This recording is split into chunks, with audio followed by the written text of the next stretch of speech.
Hello, friends. This is Andrea Martucci, Kelly's guest on today's episode of Boobies and Newbies. I want to let you know about Romancelandia Holiday Fairies, which is back for its third year in 2022. Romancelandia Holiday Fairies is a mutual aid effort for the Romancelandia community to support anyone who could use some help purchasing gifts for themselves or loved ones this holiday season. You can find more information at bit.ly/romancelandia. You can also find it by going to shelflovepodcast.com, going to the blog area, and there is a post called Romancelandia Holiday Fairies. You will find all of the links to view available wish lists, submit your own wish list, and to find information about how you can help spread the word about this effort. What I mean by a mutual aid effort is it's all about connecting people one-on-one with each other. And so essentially, I'm just acting as a facilitator, creating a centralized location for people to put wish lists and helping spread the word to folks who may want to help out. Thank you so much in advance for participating and for checking out Romancelandia Holiday Fairies at bit.ly/romancelandia. That's bit.ly/romancelandia. Now, on to the episode.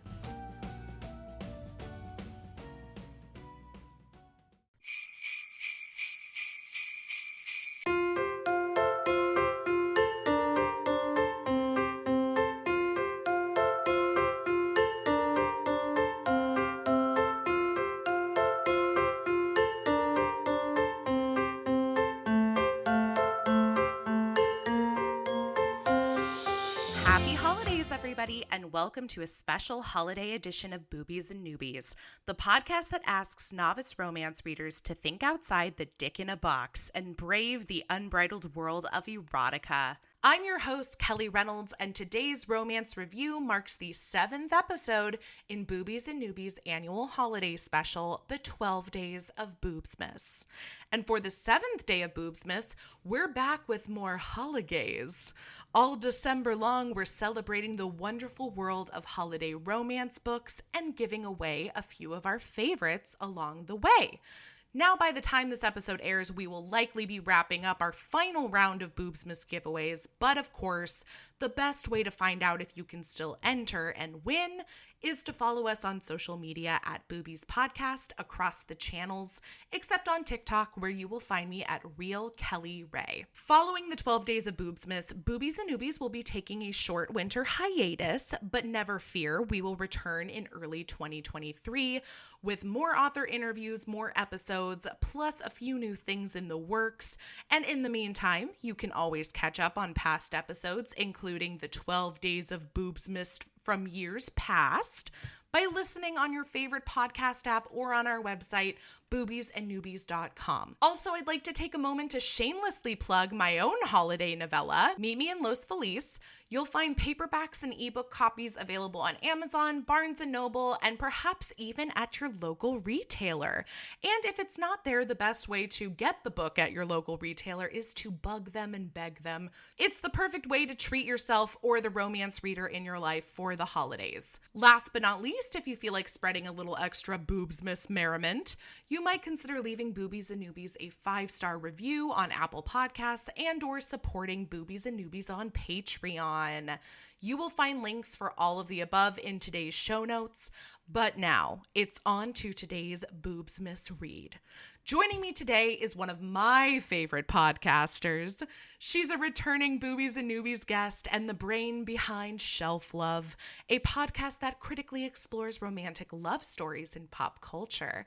Please join me in welcoming Andrea Martucci. Thank you, Kelly. Thanks for having me. I'd like to think that I'm not just the brains, but also the heart behind Shelf Love Podcast. Oh, I love that. That's giving me major Wizard of Oz vibes, just thinking brain, heart. What was courage? I'm also the courage behind there you Shelf go. Love Podcast. I followed the yellow brick road down the journey of podcasting, and here I am at the Emerald City, having found everything I needed to be a successful romance podcast. You had in you all along. The journey was the friends we made along the way. Exactly. Well, and I'm so glad because I think it's been great being a part of each other's journeys, I think. And that's what I love so much about not only like the romance sphere, but the podcasting sphere is just meeting wonderful people, having them on my podcast, being on their podcast. It's really, we talked about this before starting our recording, but I think my favorite thing about this journey has been honestly like the wonderful connections that I've made with people. Yes. Yeah. I definitely think about that a lot, where having a podcast gives you an opportunity to reach out to people and have conversations that, hopefully you would like to be having anyways, but having a platform and something, you know, that's on a schedule really kind of pushes you to go out and do the things and to just make it happen. So it honestly has led to so many amazing conversations, connections, as you were talking about, and growth, personal growth. Yeah, I agree. I think it's made me a better reader. I think it's made me a Yes. better writer, especially like as a teacher, I always tell my students who are all aspiring writers, regardless of what genre it is they're trying to write, that I think the best writers are also fantastic readers, that they're able to, read and digest and analyze and constructively criticize sometimes like the work that they're reading and apply it to their own practice as well. And I really do think that's something that I've put into play for myself as a writer and reader. Mm-hmm. Really, the nature of what we do as podcasters is a lot of it really is storytelling and figuring out how Mm-hmm. to construct a narrative. And it might look a little bit different in terms of expectations from what you'd expect from a romance novel or a play or any other piece of writing. It's a genre with its own expectations and format and Mm-hmm. structure and everything. But yeah, I mean, we as podcasters are people who have to think about storytelling and the mechanics of it and how it's impacting people. And yes, we do that with the romance novels that we read, but also part of that also is figuring out how to package up something into a podcast and also think about how it's landing with people. Yeah, the entertainment factor is only one small part of it. Like, obviously, I want to entertain listeners as well. However, I think every artist in general, like regardless of the medium, wants their work to be impactful in some way. Obviously, in a positive way, I'm assuming. Yeah, yeah. I'm trying to think of cases where that would not be a need, but I'm sure they exist. Well, speaking of our art, not to sound too pretentious, tell everybody a little bit about Shelf Love. I believe Shelf Love has also evolved dramatically, over time, like as you've been doing the podcast. And that's something that I'm always thinking about with my podcast as well, is that, your original intention might change along the way, or how you deliver that is different to make a better impact. So yeah, tell everybody a little bit about Shelf Love. Absolutely. And as you were saying that, I almost remarked that I admire the fact that you have kept the same intro from the beginning of your podcast journey, which I mean, I know not only because I have been a guest, but also a listener of Boobies and Newbies. But yeah, I have literally changed up my intro spiel about what Shelf Love is maybe 3 or 4 times, and some of that aligned with like a new season, quote unquote. But Mm-hmm. the current iteration of Shelf Love is that I do focus on romance novels, and my interest is on how romance novels really are consumed by readers and how they impact readers, thinking about how the texts themselves have evolved, thinking about kind of the industry that it exists in, the culture that it exists in, and Mm-hmm. how romance novels are similar or different to other stories of romantic love or other narratives of romantic love in pop culture generally. But when I started, I mean, it was much more about having somebody on and centering the conversation around a book and talking about the themes of the book and a larger conversation about essentially like, let's start with this book and then use it as a jumping off point to talk about Right. like how this book is really like engaging with a thing that we also experience outside of this book and Mm-hmm. connecting it to those things. I think definitely much more of a focus on just like getting to know authors and, having talked to them about things. And then like you do, I started getting really deep into romance scholarship. And still not, look, guys, I'm not a romance scholar. They would scoff at me for suggesting that I I am. don't know. I lean in that direction, but I think at the end of the day, I think it's still really important for me to have conversations that are accessible for people who are not Mm-hmm. scholars. So I kind of like I read scholarship, but really more with a interest in how do I kind of bring this into conversations about things that are happening today, either timely Yeah. things or books that are coming out, when the latest discourse happens where people are like, there's a big brouhaha about something, being able to kind of be like, well, guess what? This has happened before. Or guess what? Somebody has done research on this, and that can kind of help Mm-hmm. us unpack this a little bit and hopefully make progress on these things, because I think I'm also the secretary of the International Association for the Study of Popular Romance, which is a fairly new thing for me. So kind of like getting even deeper into this scholarly community. There's lots of really interesting stuff going on there, but I think it's really important that the scholarship that is happening, and there is so much, and it is building on a body of work, is kind of brought into the conversation with people who are critically engaging in the genre but are not scholars themselves. So like I agree. 100% not every reader is going to care about this, but I think it's important for us to make progress on some of these conversations, especially the cultural conversations about romance, because it's really easy to get stuck in this cycle where we just have the same conversation over and over again. I mean, Shelf Love is obviously tapping into a very specific market, which is revolving around romantic stories in general, whether they're in romance or other pop culture mediums. But I think this is why we need podcasts like this across genres, like covering all different types of subjects, because there are people who study this and make a living out of, analyzing the academic approach to all of these different ideas, which is fantastic. But you have to be able to deliver that sort of information in an understandable way. For lack of a better term, the everyday person who doesn't necessarily understand all of that or understand where the studies come from or what goes into each study. And so that's why I personally am grateful for a podcast like Shelf Love, because being able to deliver that information is a skill in itself. Like I say this about teachers all the time, is that, and I feel like I can say this as a teacher myself, is just that there are some people who are so knowledgeable about their subjects. However, they're not great teachers. Like they're great with the information, but being able to deliver it is a separate skill that doesn't necessarily come with understanding it yourself. And I think it's vice versa. You have some people who are fantastic teachers and they have such a great way of bonding with their students or whoever they're talking to and being able to have conversations that are engaging.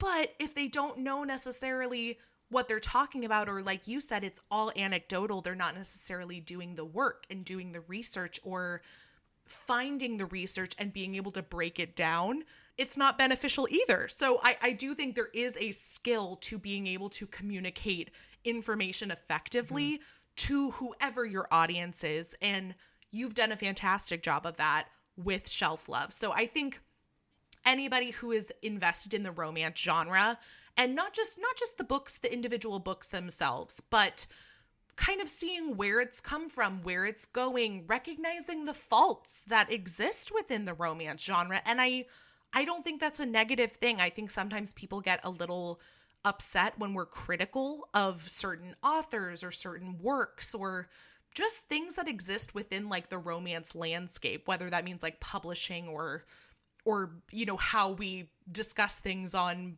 Book Talk and Book Twitter. I think being critical of the genre you love is a great thing because we want it to be better. I mean, I think that's the ultimate goal, at least in my mind, is we want to see what's worked, what hasn't worked, and how can we make this better for future writers, for future readers, and whoever it takes to keep this industry alive. I think that has definitely been a major part of the project of Shelf Love is, something I talk about a lot is joyfully problematizing. It's hard sometimes to to resist the impulse to go full into only discussing the problematics without kind of being able to hold in your mind also that we enjoy problematic things and that it doesn't have to become, the end goal isn't to never consume something problematic. I Right. personally obviously think it's important to explore what is problematic, exactly like you just said, so that we can kind of start to learn and maybe unlearn some of the cultural things, the stew that we're living in. Because I think that really romance novels, for the most part, they're reflecting, they're pop culture, right? They're reflecting the Mm-hmm. culture that we live in. And so, of course, they're going to be problematic because the culture we live in is problematic. It's a lesson in sociology, really. Exactly, exactly. So it's less about saying, oh, romance novels uniquely have this problem, because that's not it at all. It's just reflecting the things that are problems Mm-hmm. systemically.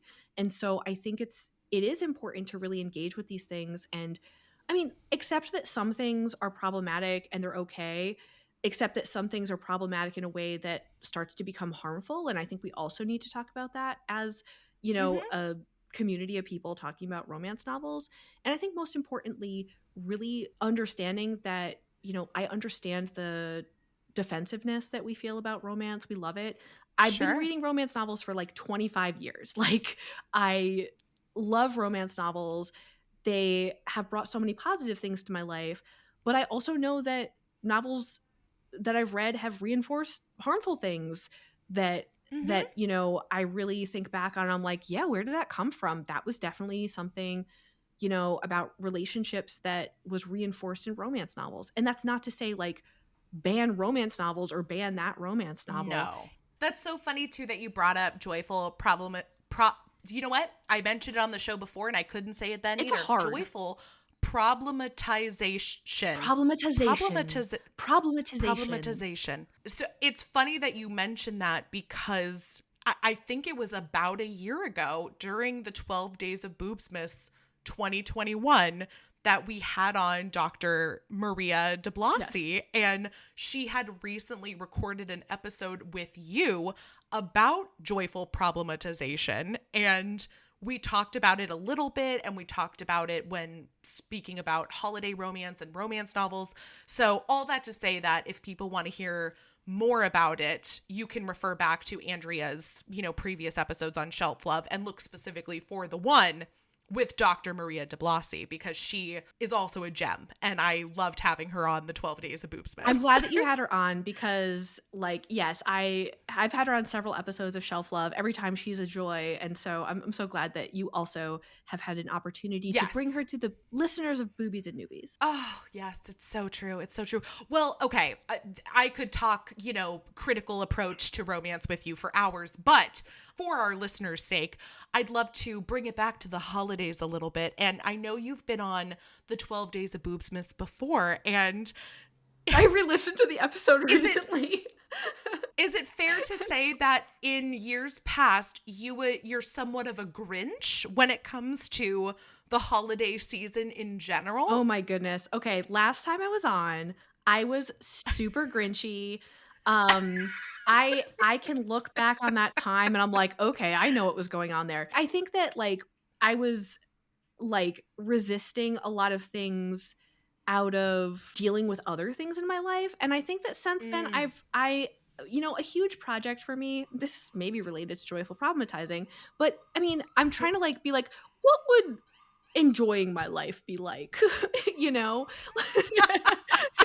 what would happiness look like? Not to say that I was, really invested in being miserable, but I think that it almost like it had never occurred to me that like I could ask the question and think about these things. But I think that there's also a part where the things that we believe are going to make us happy because we've told this is what's going to make us happy don't always make us Mhm. happy. And so then it's like, Yes. okay, well, that's not working. And it's like, maybe it's because we need to figure out what will make us individually happy, as opposed to, there's no one size fits all, right? We have to ask the question. What society is telling us that we need in order to be Yeah, happy. and we need to use our imagination. And I think that, I mean, this is going to tie into, I think, some of the questions you're probably going to ask about holiday traditions and stuff, where Mhm. there's so many traditions that are just like so ingrained, like, a community, like the town you grew up in, your family, whatever, they do this stuff every single year.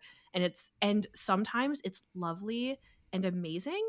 And sometimes it's like, I know I'm supposed to be having fun here, but I'm not having fun, and Mm. I don't know why. So what's the problem here? Is the problem tradition, or is the problem these traditions? Is the problem this Mm-hmm. family? Is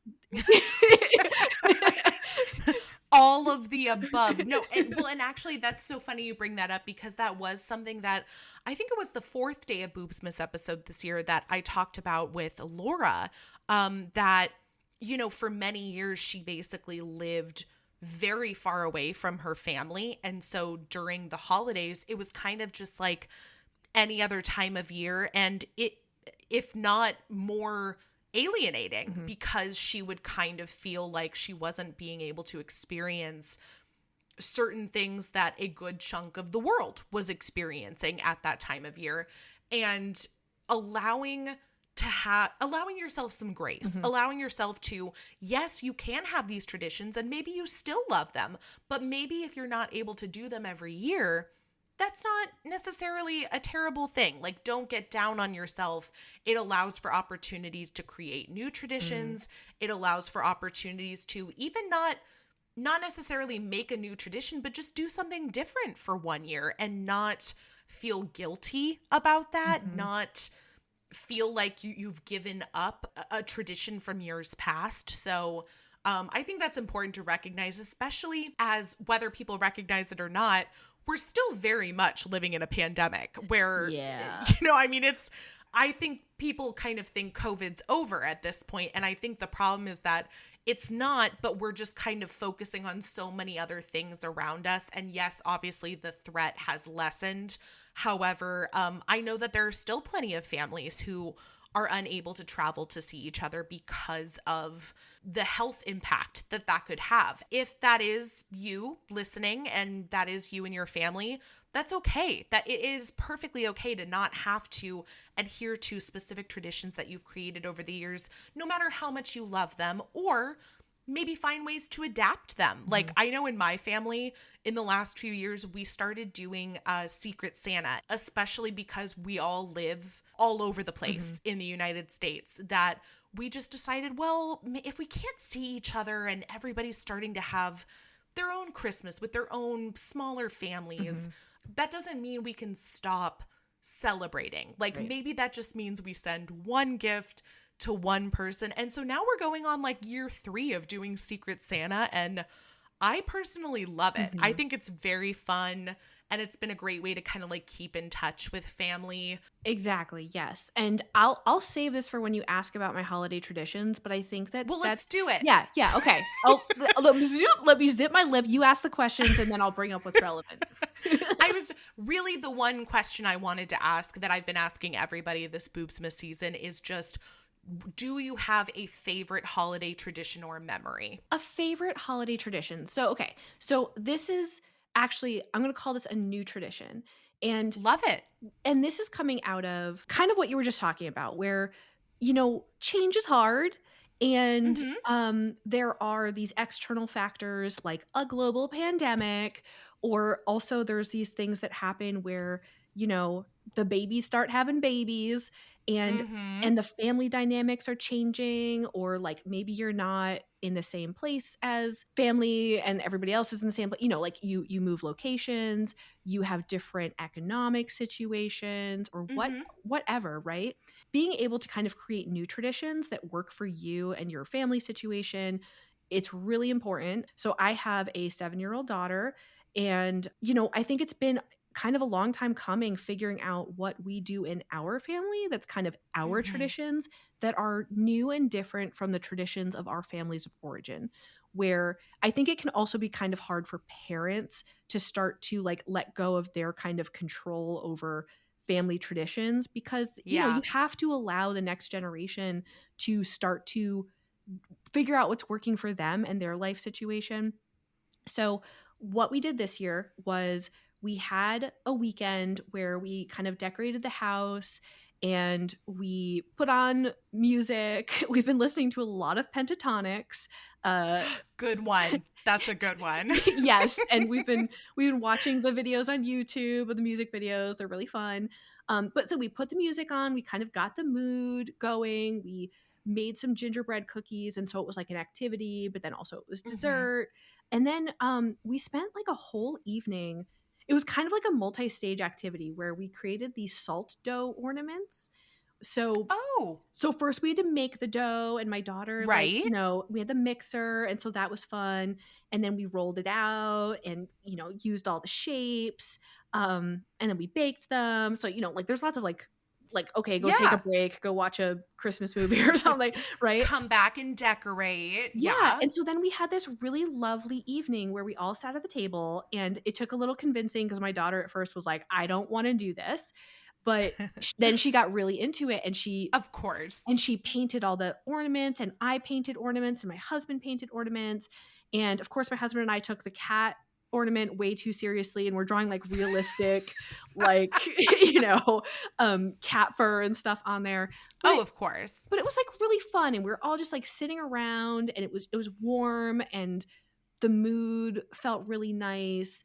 And now it's going to go on our Christmas tree, and it kind of is like, Yeah. maybe we'll do it again next year, but Mhm. either way we can kind of like look at those ornaments next year and remember that time, that it's not about the output, it's more that we kind of spent the time together and we're just immersed in something together. Yeah, exactly. That's kind of why one of my favorite gifts that I've started giving my parents for probably like the last 5, 6 years is I love giving some kind of experience, like as Yeah. opposed to stuff. Because, and that's not to say like I don't still, put presents underneath the tree, but I just love creating something where, especially like I live far away from them. So if I see my parents twice a year, that's usually like the average time. Mhm. And if I can make one of those times be, oh, I've gotten us tickets to go to, let's see, we've done an escape room. Actually, we've done a couple escape rooms. We've done axe throwing, lots of theater trips. I'm a Mhm. theater kid, so obviously like I've done tons of like trips to the theater for us. It's fun. Like one thing leads to another. So like Mhm. even if you guys don't decorate ornaments again next year, I'm Mhm. sure it'll be another thing that the three of you do together. Yes. What worked for you last year might not work for you this year for, X, Y, and Z reason. And that also doesn't mean that that thing of the past might not work for you next year. I think it's like being able to hold in your mind that like something that has worked in the past, if it's no longer working, you're not Mhm. throwing out that great experience that you had Yes. before. Not at all. For sure. Well, on that note, I want to introduce today's reading, and then we're going to play a little game, A game. which is really going to test how Grinchy you are or not, Andrea. So, but first things first, today's reading selection is Season of Love by Helena Greer, and this sapphic holiday romance was published in October 2022. It's available on Amazon for $9.99 Kindle edition, which I know is on the pricier side, although it is traditionally published. It's a new release, so not that I'm saying that's okay, but that is kind of the price you can expect to pay with a new release, traditionally published book, even when it's an ebook. I was thankful enough to receive an advanced copy of this one from the publishers, so thank you for that. I do just want to play a quick round of tit or tat, and these are all things, items, etc. that all come from today's reading. Sleigh ride or gingerbread baking? Ooh, I don't love gingerbread cookies. We literally made them this year Oh, as part of our tradition. I told my husband, I was like, I'm sorry, I just don't like the taste of gingerbread. So, but I also don't like being cold.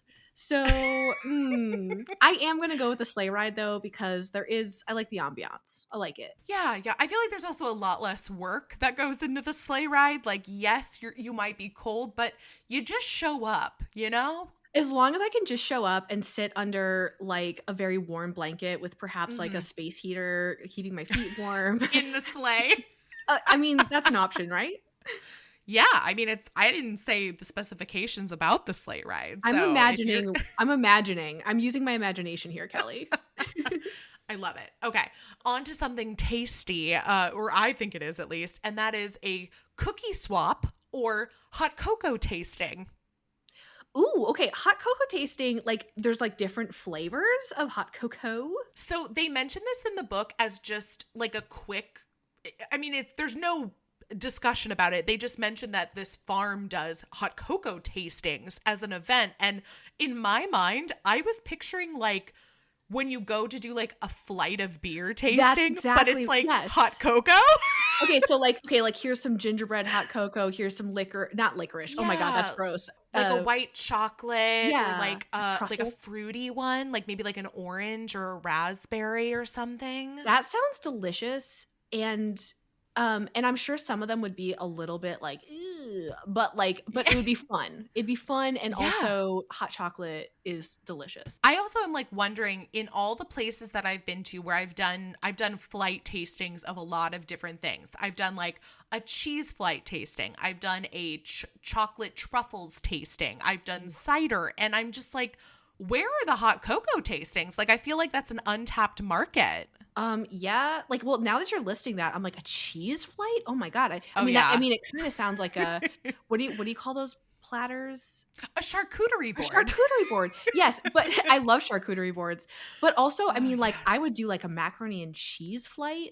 I mean, oh shit. I hope that people need to start getting a little bit more creative with these things. Have you heard about butter boards? Oh, yes, I have. Yes. That one I'm like, are there crackers or I'm not breads? Personally into it, but I told my mom about it and she now sends me like every picture or video she sees about butter boards. Oh my God. No, I remember reading a trend article about this and they were pitching it as cheese is so expensive in this economy. So people are turning to butter. And I was like, please stop. Please stop. Like, I know my grocery bill has doubled. Yeah. But Give me the cheese. I want the cheese. Thank you. Tree lighting ceremony or caroling? Both of them are very cold. Both of them require standing out in the cold. Yes, exactly. And I don't like that about either of them. Caroling, at least you're a little bit mobile. Like you're going like house to house, maybe? There is the social awkwardness part of it. Like, yes. I know that in the book, it was a fun adventure and it was also a community where they like know more people.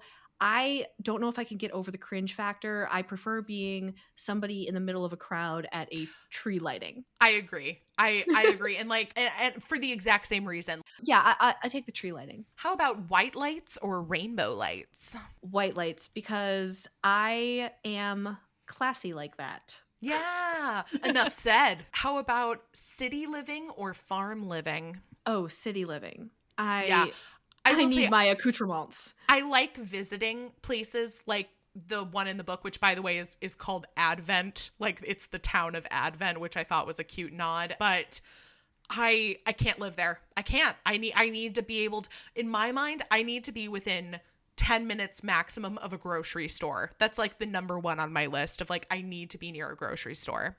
Oh my goodness. I prefer even closer. Yeah. I need to be within 10 minutes of a bookstore. Yeah, everybody has their list. Everybody has like that list of like, these are the 5 things I need within this amount of distance. And like grocery store is very high on my list, but I know it's different for everybody. So bagels or muffins? Oh, I love bagels. And you asked, I think bagels came up last time I was on. Did it really? That's funny. It did. I love a good bagel. I do with too. Like toasted with chive cream cheese or scallion cream cheese. Oh, you're speaking my language. I would just eat that every day. I used to literally eat that every day for breakfast. There was a finagle a bagel on my walk to work. Finagle a bagel. That's so cute. I do like that. And look, I can get down with a muffin, but like I'm with you on the bagel. There's a follow-up to this one, which is the next one, and that is croissants or challah French toast. Okay, I think I'm a little bit more of a savory person, and I think that the challah French toast sounds really interesting because I do like French toasts using different types of breads. Okay. So that I think I'm down for that. You could get down with challah French toast, yeah. Okay, we're moving away from the food and on to the arts, and that is painting or sculpting. Painting. Yeah. Painting. Me too. I mean, I appreciate both, but yeah.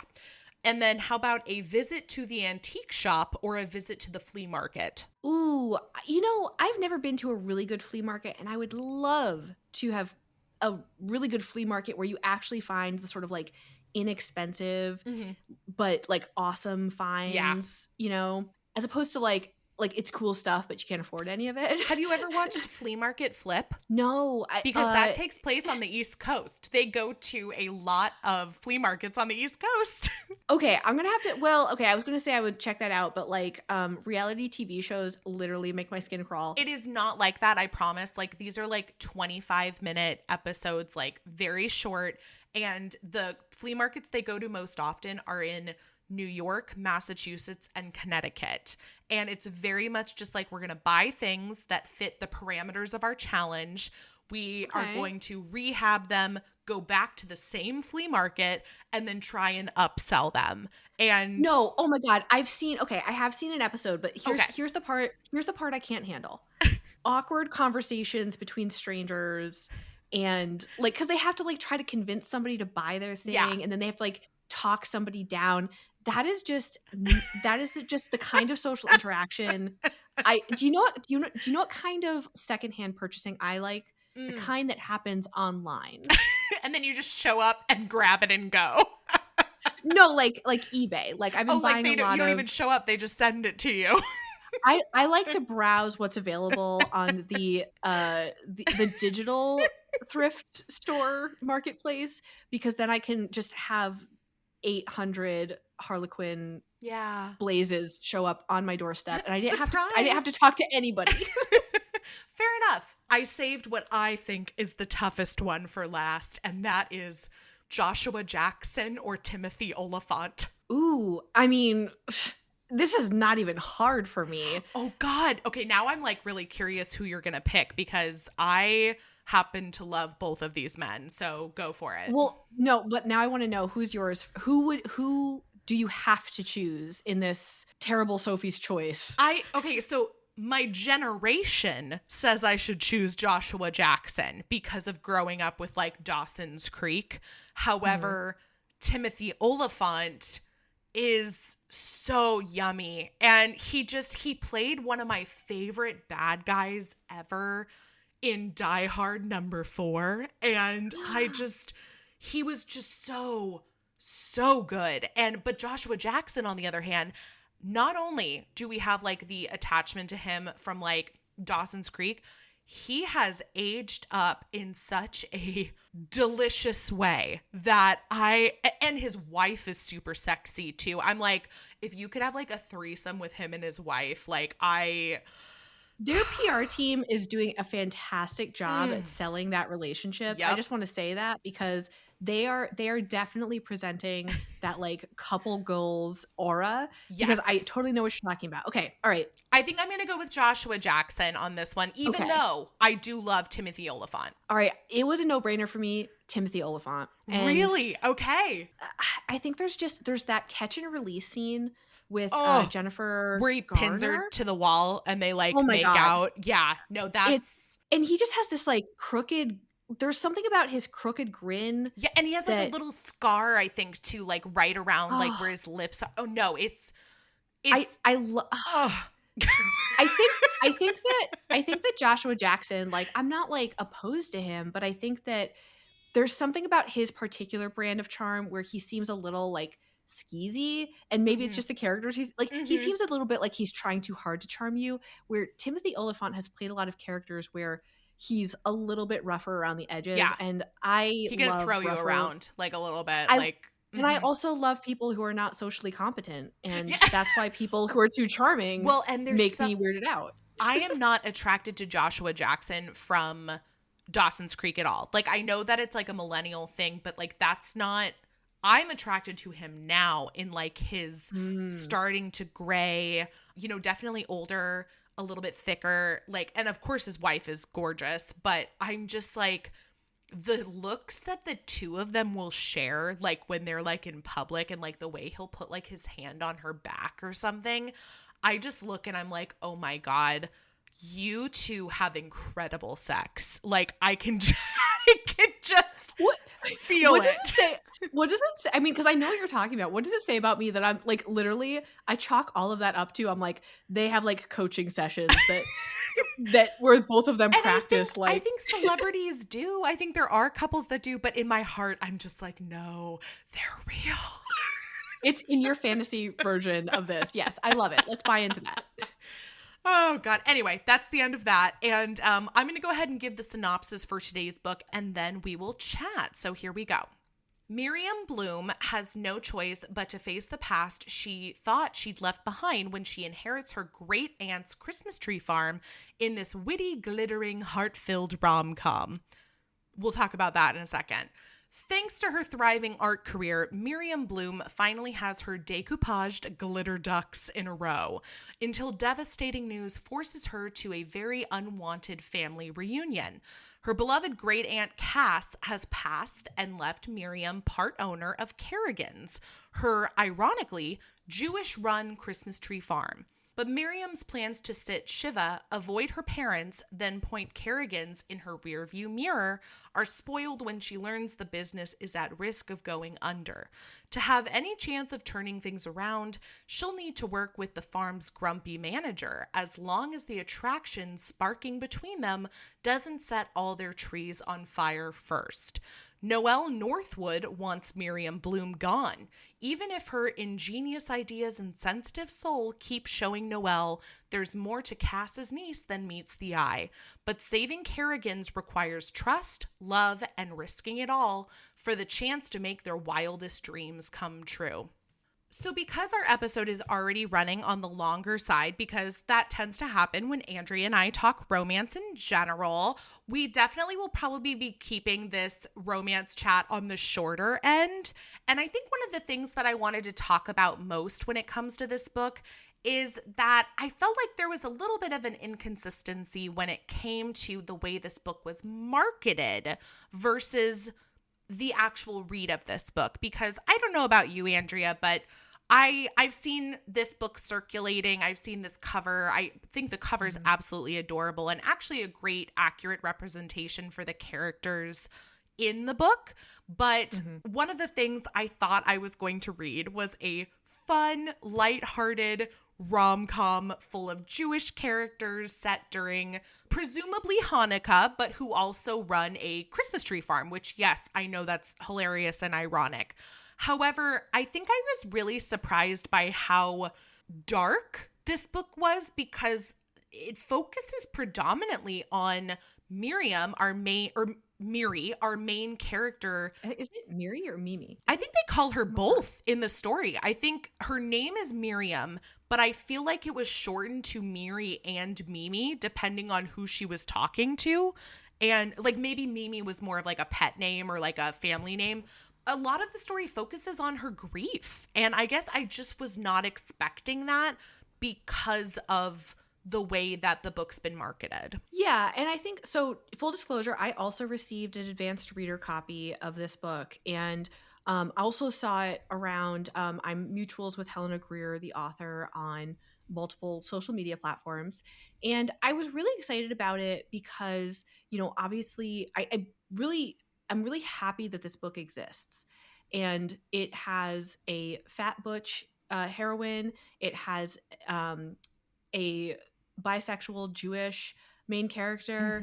And, you know, I think that there's a lot of things that in the marketing of this book, I was like, oh, I'm really excited about this.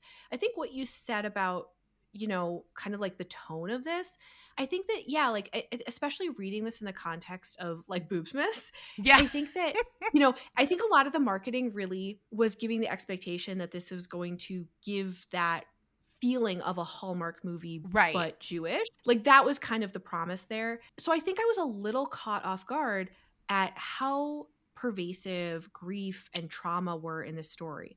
And I want those stories to be explored in romance. Absolutely. All right. Like that's not the problem. I think it's more just like I wasn't expecting that, you know? Yeah. And this wasn't unexpected necessarily in the sense that the author and the publisher did not give us the information needed to understand that. So I do just want to be clear that there is content guidance at the beginning of this that talks about, you know, emotional and financial abuse and death of family members and grief. And even in the synopsis, we know that the way that this story begins is Miri inheriting this at least a piece of this farm from her aunt, her great aunt who's passed away. Right, exactly. So I think really what it comes down to though is then like how that shows up on page because Mm-hmm. there are, I mean, there's definitely stories where like somebody's death kicks something off Sure. and grief is part of the story, but I think that grief is just really pervasive in here. But I think Miriam's grief is just like really intense and so is Noelle's Mm-hmm. because all of the main characters that we see on page, I mean, they're really grieving throughout this book. Yeah. So I think it just changes really what you should come into the book expecting. Yeah. And I think so much of our experience with books, like it really is informed by kind of what our expectation was. And like sometimes that just really changes how you kind of like interpret what the book is doing, you know? Yeah, absolutely. Well, and it's, I mean, so many people are mood readers where Yeah. they will pick up a dark romance one day and a rom-com the next because you have this expectation of, oh, I'm really in the mood to read something like this. And so Hmm. when you set out with that expectation and that want, and then Hmm. you have a book that has been marketed a certain way and kind of advertised as being something to deliver on that want, and then when you sit down and read it and there's so much grief and trauma and, like you said, instances of abuse and these really strained like familial relationships that you maybe weren't necessarily mentally or emotionally prepared for as a reader, that it can definitely impact the way you read it. And so this is all to say that we just want to make sure people are conscious of, if you are deciding to read this holiday season. And I know I announced to at least our Patreon readers or our Patreon supporters early on what books we're reading for Boobsmas so that they have time to read them and maybe engage in the discussion about them. And I have no doubt that there are a lot of people reading this book this holiday season because this is also one of the books that's been included in the quote unquote holidays of 2022, amongst other books that we've discussed during this Boobsmas, such as You're a Mean One, Matthew Prince by Timothy Janowski, which actually ironically also does include a good amount of family trauma in it, and Kiss Her Once for Me by Alison Cochrane. And so I was very excited to read this. I am glad that this is a book that is out there, that it's something that people can read and see this representation that we don't necessarily see in a lot of stories. However, I just want to make sure people understand that it might not be the light, fluffy holiday romance, sapphic romance that you were anticipating. So good to know heading into a time that I think is also as joyous as the holiday season can be. It is a time where people do experience a lot of loneliness, especially if they're not surrounded by their family and friends. So something to keep in mind if and when you decide to pick up this book. I think in particular, like this idea of like the Hallmark Christmas movie, let's be honest, I don't know if there are any that are not really centered around explicitly or implicitly Christmas, where I mean, I think really like that whole brand, and of course other platforms have kind of created their own version of that, where you have the Netflix versions that are honestly, I mean, more to my tastes, but I think there is really like that genre is relying on this sort of like everything is like lightly dusted with snow, and it's very like tonal, right? It's very much like a mood and a vibe. And I think you can definitely do that with, it doesn't have to be tied to Christmas, right? No. We were talking earlier about, traditions, and in thinking through some of the really complicated family dynamics where your family of origin might not be a family situation that brings you that warm fuzzy feeling, and it may be more important to have that kind of found family or a Yeah. sense of community that doesn't have to be tied to these formal relationships, like I am this person's child or this person is related to me in some way, or like this person has always been my friend. You can really like find those communities, and I think that this book is talking about that. But I think that it can be really difficult to like work through those, reimagining what the holidays can be, as especially as somebody dealing with a problematic family of origin like Miriam is Mm-hmm. here, and Noelle, right? Like Yeah. they both have a lot of things going on there. So, again, I really appreciate the conversation that this book is having there, but it like tonally, I think there's a way to do that is more of the like, it feels weird to be like, yeah, you can like talk about abuse in like a really light fun way, right? I mean, like, Yeah. actually, I don't know, I'm not sure if you can, but like, so maybe that's just kind of like the nature of this, right? Right. Where it's really talking about things that are really important to talk about, Mm-hmm. especially even on the pages of a romance novel, right? But yeah, like what is the expectation coming in about the experience of reading the book? Well, and I'm always for, I definitely want to see more holiday romances that aren't necessarily Christmas. Like I still count my lucky stars that we read the only Yule romance I've ever been able to find. And I'm sure that there still are others out there that I just haven't heard about, but I'm so thankful that we read a Yule romance a few years ago for Boobsmas, and I usually try to fit in at least one Hanukkah romance. This year, we have two and a Kwanzaa romance, which is a first for Boobies and Newbies, so that's exciting. I also wish there had been a little more Hanukkah in this book. Like, I love the idea, and I think it's super hilarious, of somebody who is Jewish owning a Christmas tree farm. Like, there is something hilarious and, as the synopsis says, ironic about that. And I wish we had gotten to see a little bit, because you know what it reminded me of is the whole argument that we have about the movie Die Hard and whether or not Die Hard is a Christmas movie. And people who are anti Die Hard being a Christmas movie will tell you, well, if you take Christmas out of the movie, does the movie still exist? Like, does the movie stand on its own without Christmas? And I think it does. I think, and look, I will watch Die Hard every Christmas, like, don't get me wrong, but in my mind, I don't think of it as a Christmas movie, because this could be a party that their company is having any other time of year. Now, with this book, I kind of think the same way when we're talking about the Jewish representation and it being a quote unquote Hanukkah romance. I actually really like the fact, if we think about this book as a holiday romance or a winter romance as opposed to a Hanukkah romance, because there's not a lot of scenes about Hanukkah itself. And that's not to say that if you're writing a Hanukkah romance, it has to be Hanukkah 24/7. It's only taking place during these 8 nights. And so I do like that this book actually runs from, it begins before Halloween. So we're covering like an entire transition from fall into winter here. But it is one of those stories where I think if you took Hanukkah out of it, the story would still exist. So I almost kind of wanted a little more Hanukkah, considering that the main character came from a Jewish family and that this was the holidays for them. So that was, again, just kind of like an expectation that I had that wasn't necessarily delivered on, but because it takes place at a Christmas tree farm in upstate New York, there was almost more Christmas than I was expecting to have in a story about Jewish characters. Yeah, I think that, it's a complicated issue, right? Because, I actually really love when aspects of identity that tend to be kind of othered in culture,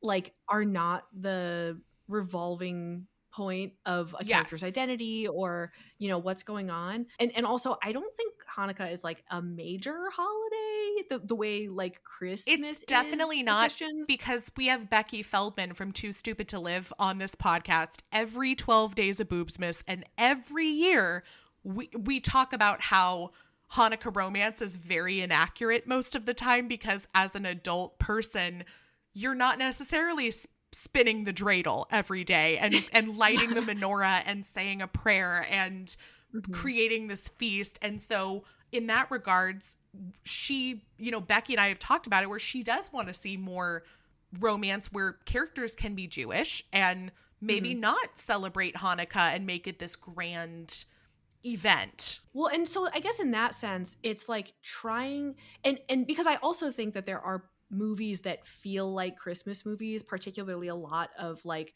the Hallmark or Netflix or whatever, where it's like sort of about Christmas, but it's also not. And so I think this is kind of calling attention to the complicated thing where Mm-hmm. you can't necessarily like Christmas is a thing. And we live in a country, the United States, that is very Christian centric culturally. Like that is just the dominant culture, and that Right. is like everything else is considered the other. And so it's a bit like a square peg round hole to try Yes. to take another religion's traditions and try to fit it into the mold of like, well, it's winter, like you've got to have this holiday that's like analogous to Christmas here, and then also to kind of hold it to the same expectations in terms of like the enormity of the holiday sort of culturally, which again, I don't know if like every Christmas book or movie even like really puts Christmas on the pedestal, even though it's kind of like the water that they're swimming in. So I think it's like really complicated, right? Because Yeah. I think that what we're dealing with is there is this desire to kind of market holiday romances like for other cultures and religions Mm-hmm. and, you know, et cetera. But it's like trying to fit it into the mold of what our expectations are for Christmas romances. Exactly. I mean, I think maybe that is really like the crux of the issue here is like the marketing is admittedly kind of building on this, Mm-hmm. the expectation that it's going to fit this like Hallmark mold, which is at odds really with the identity of the characters and their culture and the story that this book is trying to tell. But then also it's like intentionally playing with that, with the fact that it is, you know, like Jewish owners running a Right. Christmas tree farm, Yeah. right? It actually reminds me a few years ago for Boobsmas, I think it was 2020, we read Miracles and Menorahs by Stacey Agdern. And Stacey herself had said that she basically wanted to like copy and paste a Hallmark Christmas movie and just insert Hanukkah instead of Christmas, to the point where you basically have a story that's taking place in a small town with a Hanukkah festival where everyone is only talking about Hanukkah and there's no mention of Christmas. And it's gotten to the point where, and I've talked about this with several guests on the 12 Days of Boobsmas, specifically Jewish guests who will talk about kind of the representation for what Hanukkah looks like in stories, that Mm-hmm. it does kind of feel like a alt replace all with Hanukkah as opposed to Christmas, and that it's okay to find something in between. It doesn't have to Mm-hmm. be that we're creating work that is showcasing Hanukkah in the same way as Christmas, but also if that's the jumping off point and we kind of like fall back a little bit from Mm-hmm. that to like more of a place of reality, like that's fine too. I think we're still kind of, at least in romance, I think we're still kind of figuring out, yes, we want to see other holidays and cultural identities like represented in our stories. How do we do that and make sure they're like just as pronounced as the ones that we already call attention to? But if we do it to an extreme, is it too much? Is it realistic and or appropriate, or are we like overcompensating?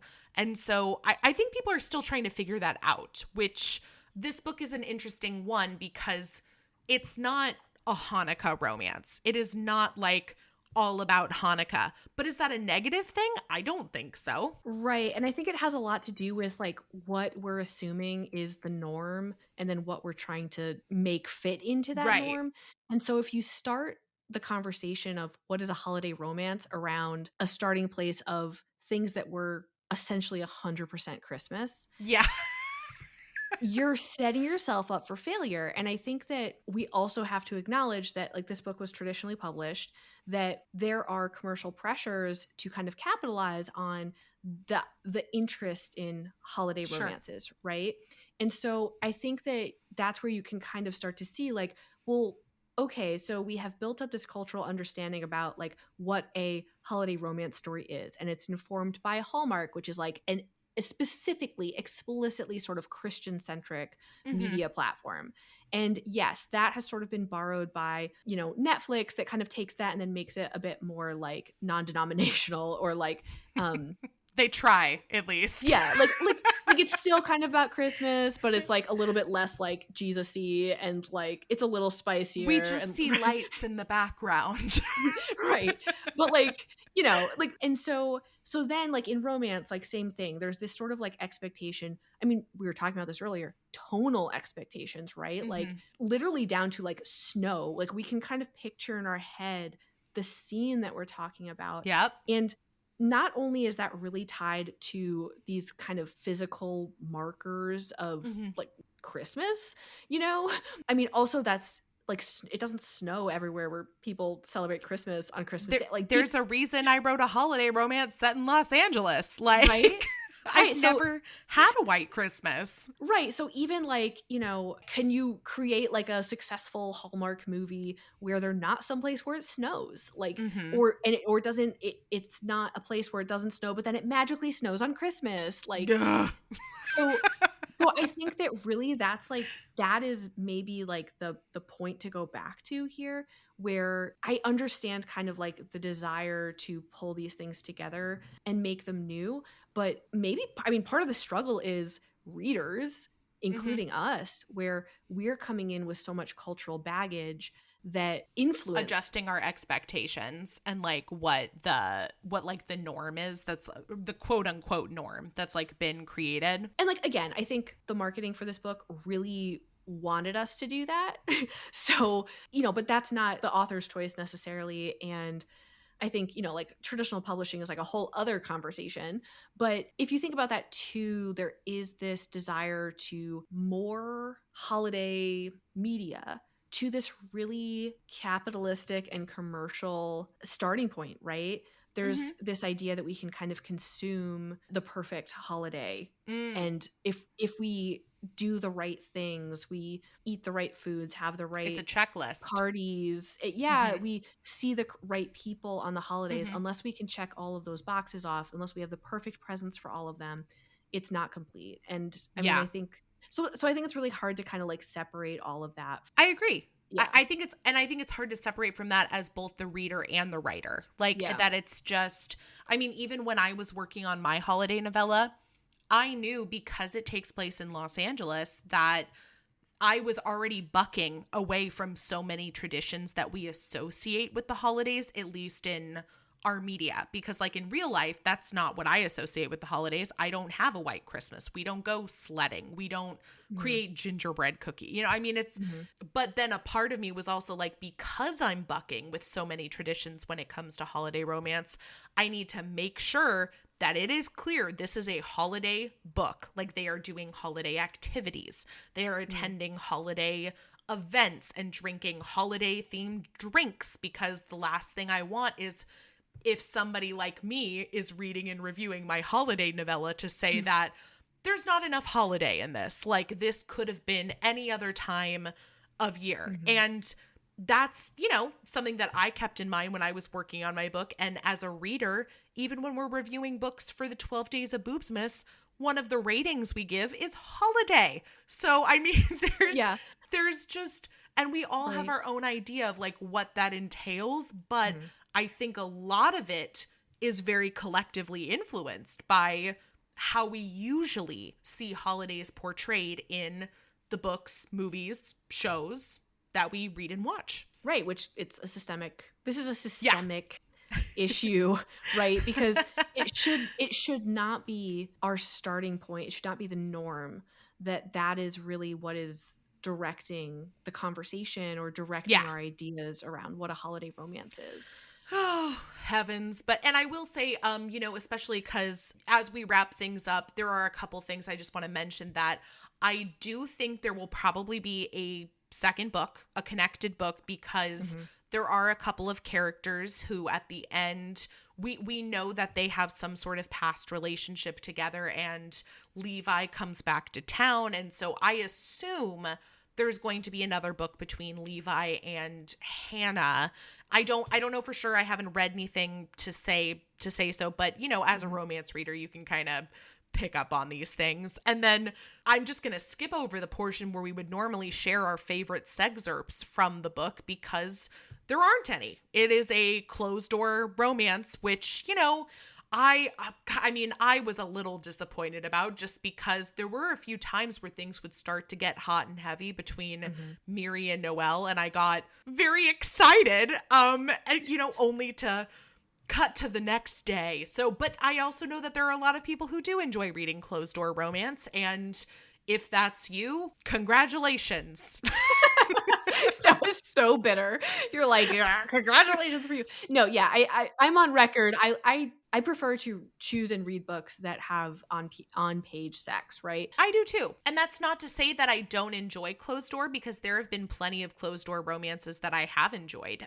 I think it was just with this one in particular, there were some scenes where I got very excited for them, and just as things were starting to heat up, I wanted to see how that translated into like their sex scenes, because sex scenes, yes, there is like the hot physical connection, but usually we also see some sort of like emotional growth like in those moments, and I just was sad that we never got to see it. I know, yeah. And I think this go let's flame marketing for everything. Also, side note, I am a professional marketer with an advanced degree in marketing. So yeah, so see, you can make these I'm allowed conclusions. I'm allowed to do this.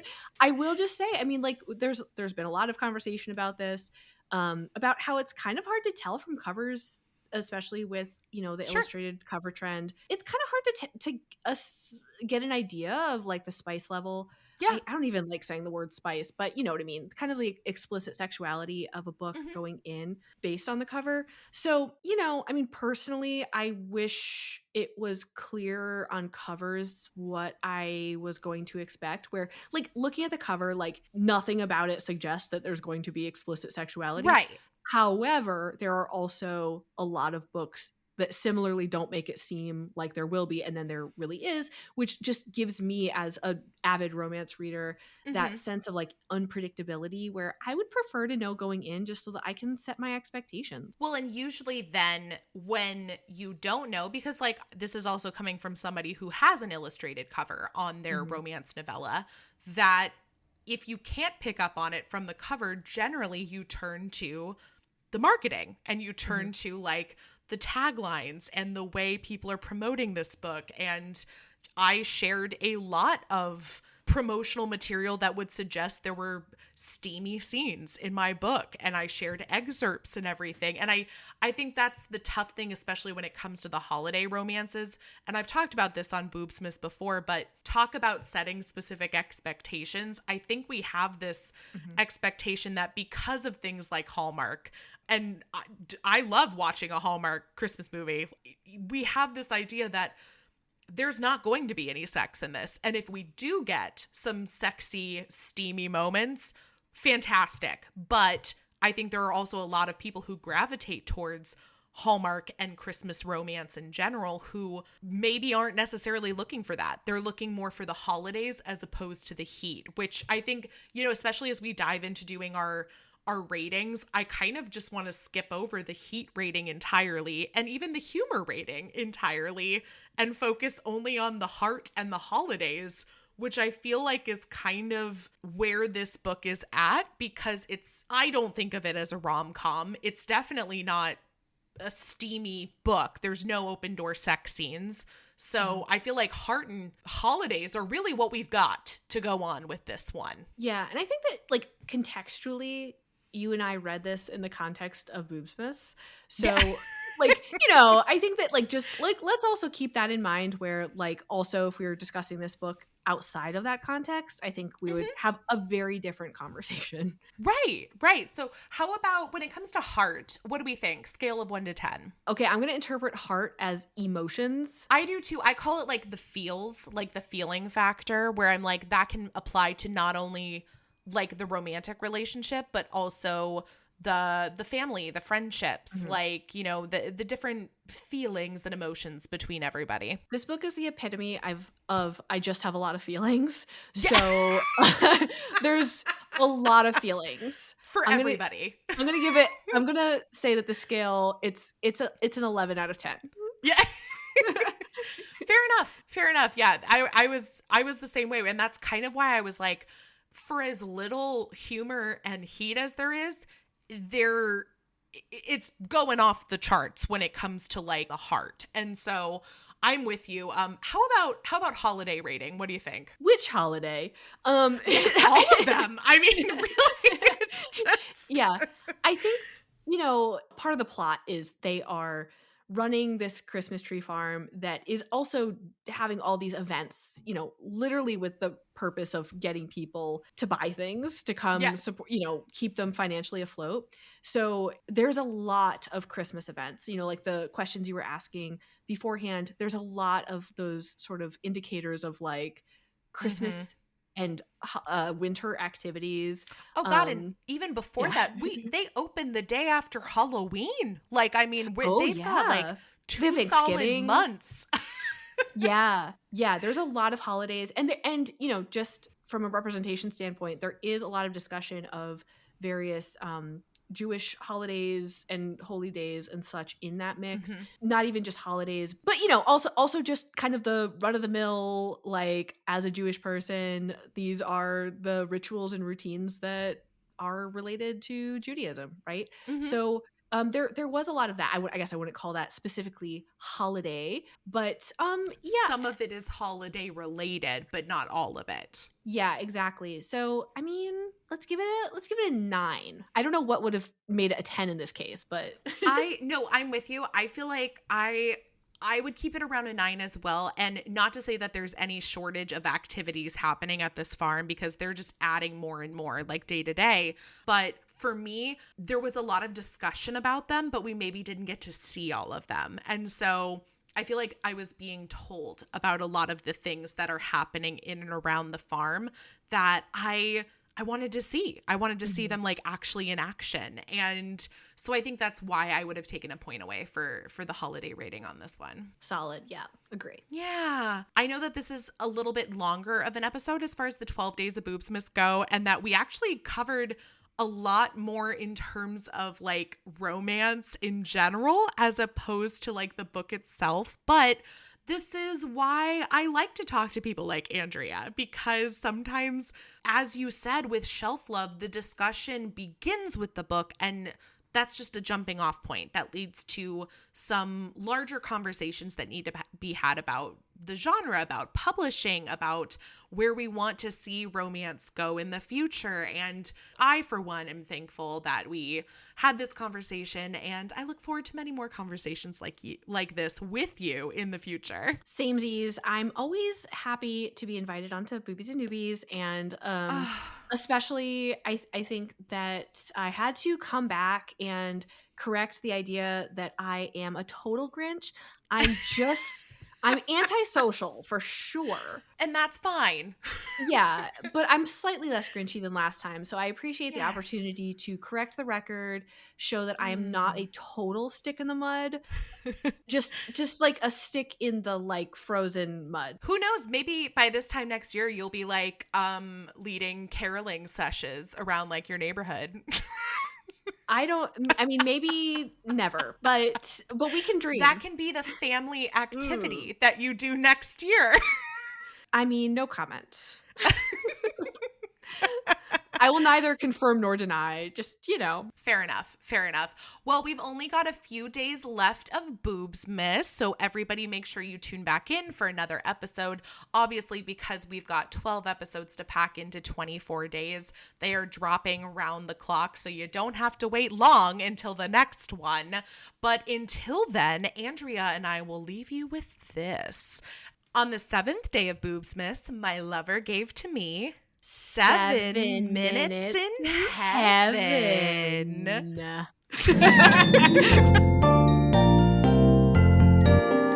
On the 7th day of Boobsmas, my lover gave to me 7 minutes in heaven, 6 billionaires